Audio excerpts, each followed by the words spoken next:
Ramadan, a month of maghfirah, forgiveness. Ramadan, a month of rahmah. Ramadan, the month of generosity. Ramadan, the month that Allah Ta'ala accepts the tawbah of the servants. The month that Allah Ta'ala blesses the servants. We are in need of a Ramadan to correct ourselves, for we have forgotten Allah Ta'ala for the majority of the year. To correct ourselves, for we've been neglectful. To correct ourselves, for we're not upon the remembrance of Allah. To correct ourselves because our hearts have gotten hard. Some hearts are dead. Some hearts are sick. Some hearts are stone cold. Some hearts are black, getting no benefit whatsoever. Some hearts are so bad and so ill that they see a good as a munkar, as an evil, and they see an evil as a good. Things are totally out of whack. Things are not as they should be. We need a Ramadan. We need a Ramadan because our connection with Allah Ta'ala is not correct. We need a Ramadan because we don't have any khushu or devotion in our salat. We need a Ramadan because our Quran has dust and is sitting on a shelf. We need a Ramadan because we never read the books of Sunnah. We need a Ramadan because we don't fast. And if we fast physically without food or drink, we don't fast with our eyes by lowering them, and our tongue by not slandering, and our tongue by not lying, and our tongue by not backbiting. Why we need a Ramadan? We need a Ramadan to get ourselves back in order, to work for the hereafter, to connect ourselves to Allah Ta'ala. We need a Ramadan because relationships brother to brother and sister to sister is in a miserable condition. We need a Ramadan because we have su'ul dhan, bad thoughts about one another. We need a Ramadan because bayna dhulm, injustice to one another. We need a Ramadan because there's backbiting, there's envy, there's jealousy, there's slander. We need a Ramadan because we're sick, because we're ill. We need a Ramadan because we don't believe in the promise of Allah Ta'ala, or if we do, we don't implement it.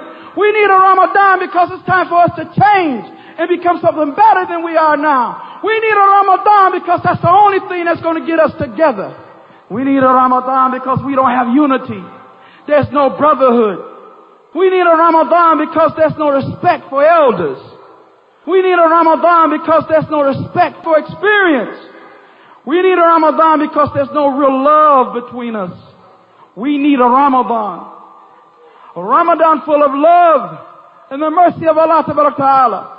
A Ramadan where we come in like in a clinic or a hospital, trying to solve our illnesses, trying to come up out of there without that disease that we came in with, trying to be better than we went in with. We need a Ramadan. Look around you. Look to your right. Look to your left. Look to your front and look behind you. You'll say, we need a Ramadan.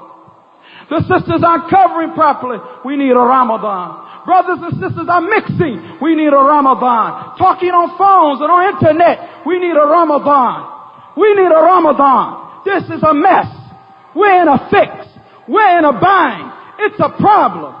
We need a Ramadan. We need a Ramadan to get ourselves together. We need a Ramadan that we come in a masjid and we face the Qibla and we say Allah Akbar and we stand in Qiyam a long time until those diseases, that filth, that sickness, their hardness of heart goes away. We need a Ramadan that reminds us of the hellfire. We need a Ramadan that tells us that we haven't been given a certificate that we're people of Jannah. We need a Ramadan that lets us know that we are servants of Allah Ta'ala. And if we were to spend our whole life from the time we was born into Qiyamah and Sajda, it would not be enough to thank Allah for His mercy and His grace and His blessings. We need a Ramadan. We need a Ramadan, and it's clear. If there's any fear of Allah left in the hearts, if there's any hope for the Jannah left in the heart, if there's any desire to change and to be better and to be righteous, to come to the level of ihsan, to come to the level, if you can't do that, of a mu'min, to be taqi, fearing Allah, you know you need a Ramadan. We need a Ramadan, a month of tawbah. We need a Ramadan, a month of maghfirah. We need a Ramadan to correct our behavior. We need a Ramadan to correct the differences and the difficulties and the envy and the jealousy and the bad relations between one another. We need a Ramadan to understand that we have been committing injustice to one another.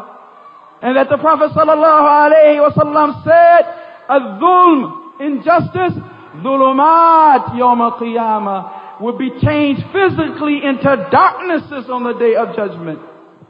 We need a Ramadan to understand that hadith. Fear the dua of the one who's been done injustice. For there's not between Allah and that person making that invocation, that person making that supplication, that person who have been done injustice, there's no veil between that person and Allah. That dua is immediately accepted. And many of us are wondering why things aren't going right. Why I'm tripping over this and falling into that. Slipping there and sliding here. Why I can't get ahead. Why I can't progress in my deen. Why I can't memorize this ayah. Why I can't understand this hadith. We may be living under the invocation, the answer for an invocation of something that we used or abused or stepped over. We need a Ramadan. You know you need a Ramadan. I know I need a Ramadan. We know we need a Ramadan. We need to get ourselves together. We've been wallowing around in filth. We've been having our hearts around the low matters.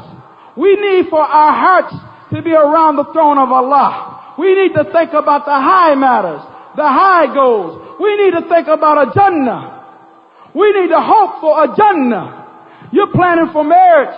You're planning for education. You're planning for a job. We need to plan for the Jannah. We need to prepare for a Jannah. We need a Ramadan. We need a Ramadan. نحن في حاجة ماسة للرمضان. We in severe need for Ramadan. So that we come in it, into Ramadan, repentful. We come in it, regretful. We come in it, realizing that we're weak and that we need Allah to correct us. Realizing that we're wrong and we need Allah to place us upon what is right. Realizing that we're weak and we need Allah to grant us strength. We need a Ramadan. Oh yes, we need a Ramadan.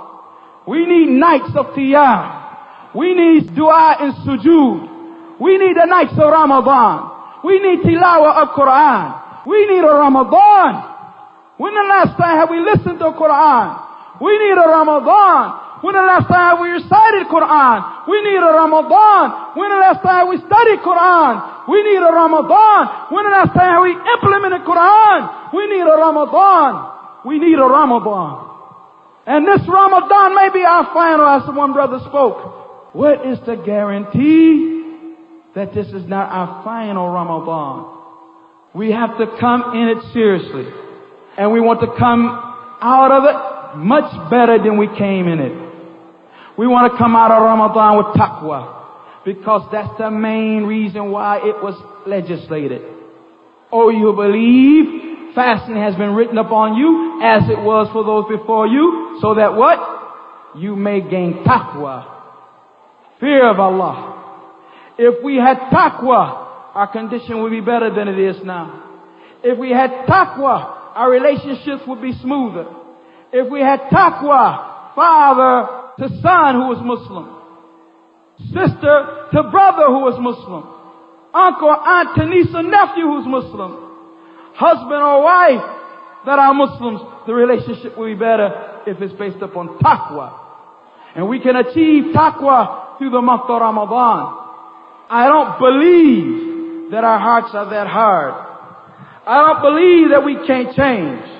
I don't believe that cause some of us was taught hatred over the last 10 years, we can't learn to love. And cause we were taught deceit and deception, we can't learn to trust.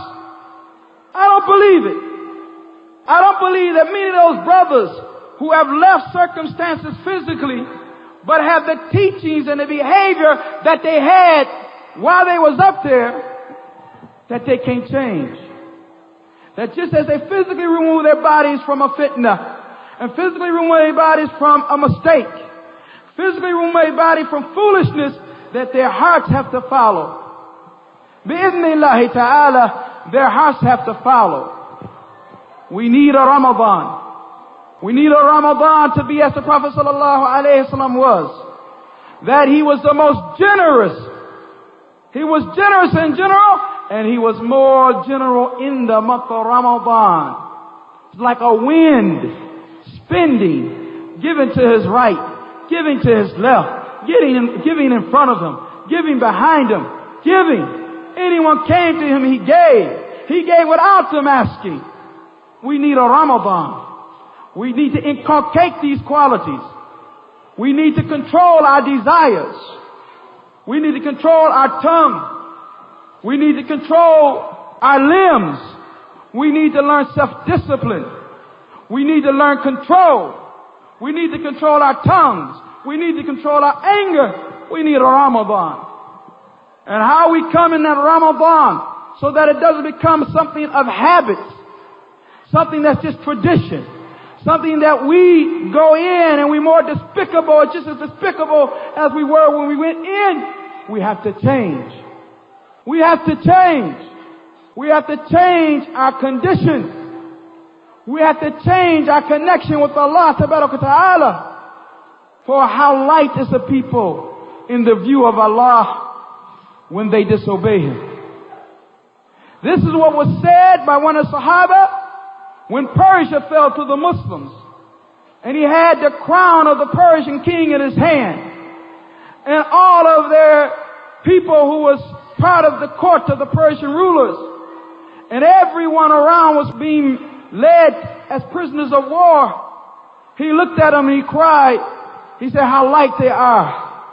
How light they are with Allah Ta'ala. How Allah does not even consider them of anything once they disobey Him. And the Prophet sallallahu alaihi wasallam said, I have been sent before the hour, bisayf, with the sword. And my provision has been provided for me under the shade of my spear. And humiliation has been written on anyone who goes against my orders. Humiliation has been written upon anyone who goes against my order. If we want to continue in the position of humiliation that we are in, then don't take the grand opportunity that Ramadan is going to present. Act like it doesn't exist. Neglect and forget. Be hard-headed, obstinate, follow your desires like many of us have been doing for the last 11 months. And don't benefit for Ramadan. And when our circumstance doesn't change, when the kuffar don't remove their feet from our necks, when our women are consistently raped as they are nowadays in many places of the world, when all of that happens, don't say why. You know why. Because you need a Ramadan. And you need to correct yourself in that Ramadan. And that you are a part of this ummah. And if you have an illness, you are a member of the ummah with an illness, with a sickness, with filth, with crime, with sins, then it affects the rest of the ummah.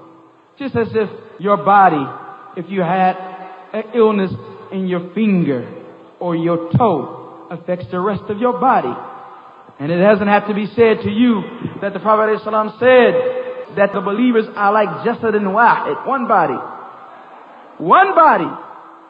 So if we want to correct the position of the ummah, then we must first start with correcting ourselves. Don't worry about Zayd or Ubayd. Don't worry about anybody else but yourself. Be selfish this Ramadan. Not regarding giving sadaqah, but selfish regarding where you're going to place your focus or rectification of how to rectify yourself. Your focus is going to be on yourself. Not worrying about if this person or that person is on the minhaj. Are you on the minhaj? And the brother on bid'ah sunnah. Are you up on sunnah? Have the brother stopped committing that sin? Have you stopped committing your sins? Has the brother made tawbah? Have you made tawbah? Has the brother corrected his situation? Have you corrected your situation?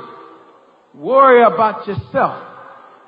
Worry about yourself this Ramadan. My sincere advice to you this Ramadan, worry about yourself. Am I backbiting? Am I slandering? Am I committing fahisha? Am I committing ghiba? Am I committing namima? Do I have hasad? Do I have pride, kibr? Am I arrogant? Am I too harsh? Am I unkind? Am I not gentle enough? Am I gentle enough? Question yourself. Was my intention when I said what I said and when I did what I did, the pleasure of Allah or to be noticed? When I spoke, was it for the pleasure of Allah or to be seen or heard? Was I doing it khalisan min qalbi, sincerely from my heart, or do I want to be known? Hubb al-dhuhur, loving to be known, breaks the backs. Be mukhlis. Be sincere. Be like that servant of Allah that is in the hadith that is related in the book of Kitab al-Tawheed, which is authentic, this hadith of the soldier whose head is disheveled and who's barefooted and dirty, but he's sincere to Allah. If he's placed in the rear of the army, he's pleased with that. And if he's placed in the front of the army, he's pleased with that. His goal is Allah tabaraka wa ta'ala. Not where I sit, not us and them, not you and I, but his brothers and sisters. It's the servants of Allah. It's the believers. It's the Muslims. It's the Salafiyun. It's Ahl al-Athar. It's Ahl al-Sunnah. It's Ashab al-Hadith. No one's bigger and no one's lower. And no one wants to step over anyone or should desire that. All of us should be working for the pleasure of Allah tabaraka ta'ala. And if we don't, we have an illness which is riyah, doing things to be seen, or sum'ah, doing things to be heard, and we need a Ramadan to correct that behavior. If we're finding that we talk to sisters too much, we need a Ramadan to learn to stop talking to those who's not halal for us to talk to. And we find that we're mixing too much. We need a Ramadan to stop mixing with those who we're not supposed to mix with. If we find that there's jealousy in our heart, vengeance in our heart, distrust in our heart for other Muslims, based upon nothing but what shaitan whispers to us or what our nafs wants, we need a Ramadan. We got all the good in front of us when we have the book of Allah Ta'ala and the sunnah of the Messenger sallallahu alayhi wa sallam and the fahm as-salaf salih and a connection to the inheritors of the Prophet ﷺ, the ulama. We got all good in front of us, but we're like that individual who has a disease and has the prescriptive medicine right in front of him, but he refuses to open the package, let alone read it, let alone take it. We need a Ramadan. Our condition won't change. We need a Ramadan. We'll continue to complain. We need a Ramadan. We'll be forever in pain. We need a Ramadan. We'll go insane. We need a Ramadan. You and I. And why can't we lift up, roll up our sleeves? Why we have to beat the hands of one another? Why we have to step on somebody to get somewhere? Why do we have to step on our brother? He wants to go to the same place you want to go, the Jannah. Why can't we do it together? Why can't we be side by side? You roll up your sleeves and I roll my sleeves and we get busy and we help and support one another. Why can't we make excuses? Why can't we forgive? Why can't we forget? Why can't we let things go? Why can't we let things go? Madama, as long as we're upon bayyana, clarity. We're not saying let things go at the expense of clarity. Upon clarity, knowing the haqq, knowing the sunnah, knowing the deen, connected to the scholars, not preceding them in any statement or action. And if they make a statement, we make their statement. We don't add our own. This is important. We need a Ramadan. That blessed month that you can go in and you are bakhil, selfish miser, come out jawad, generous. That blessed month, you can be one of those hard-hearted brothers that everybody slams you with a smile, but you never give nobody a smile. You'll come out of Ramadan if you do it right, smiling in the faces of your brothers. Not in the faces of your sisters, in the faces of your brother. We need a Ramadan to correct our condition. We're slow. We're lazy. We don't have any incentive towards deen and akhirah, the hereafter. Our incentive is towards dunya. And if the opposite of that was true, most of this neighborhood around here would be Muslim. The opposite of that true with the amount of Muslims here in this state alone, no Muslim would seem strange. Many would enter Islam in folds, as Sheikh Zayd al-Madkhali Hafidhullah said in his explanation of Surah Thalatha, that Islam, if the mahasin, the beauty of it is explained. Islam, he said, is a mu'ajiza min al-mu'ajizat. It is a miracle of the miracles, Islam. Mu'ajiza min al-mu'ajizat. Islam is a miracle of the miracles. Mu'ajiza. Ayah. Min al-ayat. Miracle of the miracles. It is that when it is presented to the heart, when it is presented to people, and is done in the right way, what happens?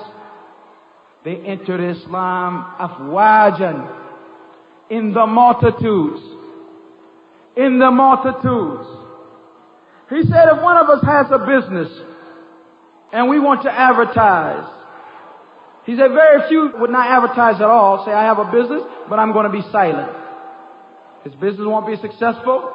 No one will benefit. He will lose, and like this. Generally, the business person gets a good advertisement.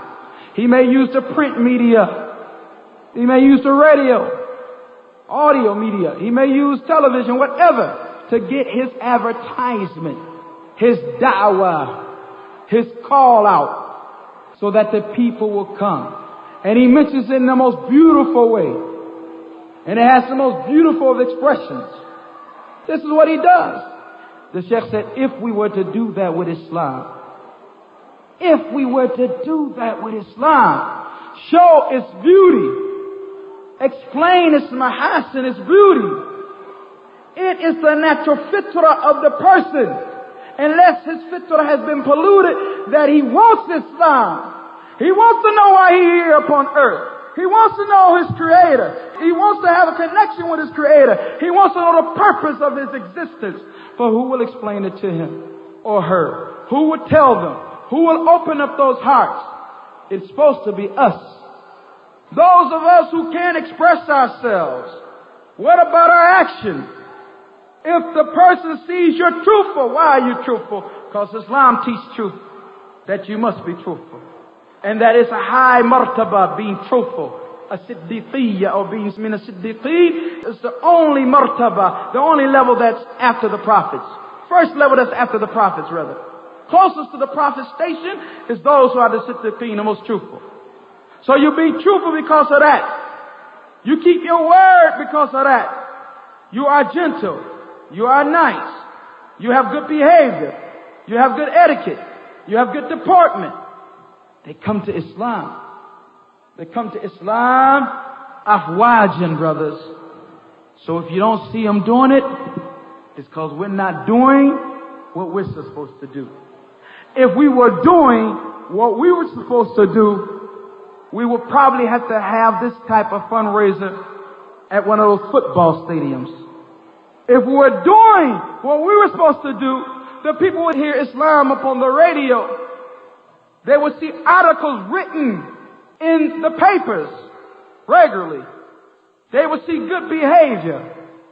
They would see kindness and gentleness and patience and forbearance. They would see the qualities and characteristics of Mustafa sallallahu alayhi wa sallam if we was on our job. But we're not.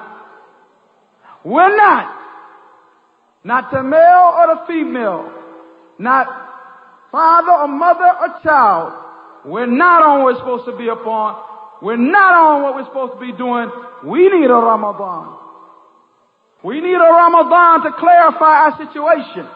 We need a Ramadan to heal our condition. We need a Ramadan to put us in position. We need a Ramadan to give this ummah a rebirth. To give this ummah air. This ummah is like someone lying and the ambulance comes and the workers get out and they place something over the mouth and they start beating at their heart.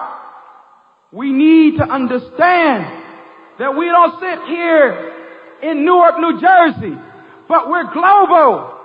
That who's ever upon the book of Allah and the Sunnah of the Messenger sallallahu alayhi wa sallam and the Minhaj al-Salaf Salih, then they're our closest brother. And whoever ignorant and upon innovation that is not mukaffara, then they're our brother from a distance, but they're still within this ummah. So it affects all of us. And we are connected in that way. As long as you're sitting there saying, well, India and what they do to the Muslims in India, that don't concern me. In Afghanistan, I don't care if they bomb it off the planet. That ain't got nothing to do with me. Then you're a Qawmi. You're a racist. You're a nationalist. You're not a Salafi. You're not a Salafi. Salafi is concerned about this ummah. Salafi at night thinks about this ummah. Salafi cries in his salat about the condition of this ummah. He cries about the condition of those locally, and he cries about the condition of those internationally. We need a Ramadan so that we can realize Islamic brotherhood again. We need a Ramadan because some of us never practiced Islamic brotherhood in his life and may have been Muslim 15 years. We need a Ramadan so that the sisters learn sisterhood. We need a Ramadan so that we focus on the akhirah and the hereafter, and we give nasiha and advice to one another that is a benefit, and our talking and mixing is just not about dunya and what you want to do in dunya and how you're going to be in dunya. We need a Ramadan so that people learn to inculcate in their children to be another Khalid Walid, and before that Abu Bakr Sadiq, Umar Khattab, Uthman ibn Affan, Ali ibn Talib, Sa'd ibn Abi Waqqas, and like this. We need a Ramadan that inspires our children. Maybe I should study knowledge. This ummah needs another Bin Baz. This ummah needs another Al-Albani. This ummah needs another Muqbil. This ummah needs another Ibn Uthaymeen. This ummah needs another Muhammad Aman al-Jami. This ummah needs another Hamoud al-Tuwajri. This ummah needs another Umar Falata. This ummah needs another Abdul Razak Afifi. This ummah needs another Hammad Ansari. This ummah needs all of those and more. You're going to tell me that none of them can come, or no one like them can come from our lineage, our families? None of them can come from us? That everybody that comes from us got to be goofy? No one can come from us. None of our children can speak the Arabic language with talaqa at a young age. None of us can put in the hands of our children books that would be beneficial to the ummah, have a love that cannot be imagined for reading them. The same love that these kuffar have for Harry Potter and their imaginary books. Our hope is low. Our goal or our desire is low.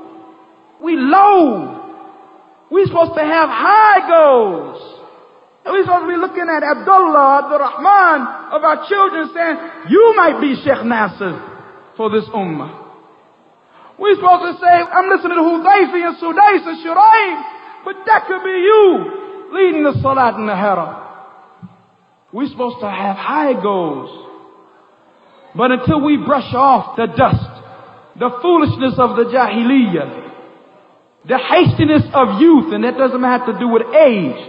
Even if you're 70 years old and you're hasty, bumping into this and falling to that, creating confusion, then you're hasty.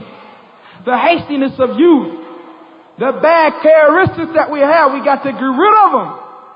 We got to change our condition. Change our condition. Change our condition. We need a Ramadan. We need a Ramadan. We need qiyam at night. We need recitation of Quran. We need to sit together and talk together only about deen. We've talked enough about dunya. We need to worry about our status in the akhirah, in the hereafter. We need to wake up. Istayqidh ya na'im. Wake up, O sleepy one. Istayqidh ya na'im. Wake up, O sleepy one. Your slumber has been too long. You got to wake up. Get yourself a wudu. Place yourself in pocket. Get within the line. The caravan of Muhammad ibn Abdullah sallallahu alayhi wa sallam. Abu Bakr as-Siddiq, Umar ibn Khattab, Uthman ibn Affan, Ali ibn Talib. You got to get with it. You got to get with Ibn Taymiyyah, Al-Zahabi, Ibn Al-Qayyim, Al-Jawziyah, Al-Shawkani, Muhammad al-Wahhab. You got to get with it. You got to get with Abdul Aziz bin Baz, Muhammad Nasruddin al-Albani, Ibn al-Taymiyyah. You got to get with it. How long we gonna stay asleep? How long we gonna stay sick? How long we gonna be unsettled? How long we gonna have our problems? How long we not gonna have unity? How long we gonna have problems? We need a Ramadan, and let this Ramadan be one that when you come out of it, you come out of it running. You come out of it striving. You come out of it better. You come out of it committed. You come out of it devoted. You come out of it with your head held high. You're from the Ummah of Muhammad ibn Abdullah sallallahu alayhi wa sallam, and don't you forget it. Alhamdulillahi Rabbil Alameen. Wa sallallahu ala nabiyyina Muhammad.